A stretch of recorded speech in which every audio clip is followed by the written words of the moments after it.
அண்மை செய்தி மதிமுக பொதுச் செயலாளர் வைகோ சென்னையில் உள்ள அப்போலோ மருத்துவமனையில் அனுமதிக்கப்பட்டிருப்பதாக தகவல் வெளியாகியிருக்கின்றது. ஏற்கனவே வலது தோள்பட்டை அறுவை சிகிச்சை செய்து பிளேட் வைக்கப்பட்டிருந்த நிலையில் தற்பொழுது அவர் மீண்டும் மருத்துவமனையில் அனுமதிக்கப்பட்டிருக்கிறார். பிளேட்டை எடுப்பதற்காக வைகோ மருத்துவமனையில் அனுமதிக்கப்பட்டிருப்பதாக தகவல் வெளியாகியிருப்பது பெரும் பரபரப்பை ஏற்படுத்தியிருக்கிறது.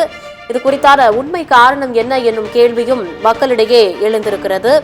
மதிமுக பொதுச் செயலாளர் வைகோ சென்னையில் உள்ள அப்போலோ மருத்துவமனையில் அனுமதிக்கப்பட்டுள்ளார். ஏற்கனவே வலது தோள்பட்டையில் அறுவை சிகிச்சை செய்து பிளேட் வைக்கப்பட்டிருக்கக்கூடிய சூழ்நிலையில் தற்பொழுது அந்த பிளேட்டை அகற்றுவதற்காக அவர் மருத்துவமனையில் அனுமதிக்கப்பட்டிருப்பதாக தகவலானது வெளியாக இருக்கின்றது. இது மதிமுக தொண்டர்களிடையே சலசலப்பை ஏற்படுத்தியிருக்கிறது. பிளேட்டை எடுப்பதற்காக வைகோ மருத்துவமனையில் அனுமதிக்கப்பட்டிருப்பதாக வெளியாகி இருக்கக்கூடிய தகவல் உண்மையா அல்லது என்ன என்பது குறித்து கேள்வியும் எழுந்திருக்கிறது. வைகோ மருத்துவமனையில் திடீரென அனுமதிக்கப்பட்டிருக்கிறார். ஏற்கனவே வலது தோள்பட்டையில் பிளேட் வைத்ததன் காரணமாக தற்பொழுது மீண்டும் அந்த பிளேட்டை எடுப்பதற்காக வைகோ மருத்துவமனையில் அனுமதிக்கப்பட்டிருப்பதாக அண்மை தகவல் வெளியாக இருக்கின்றது.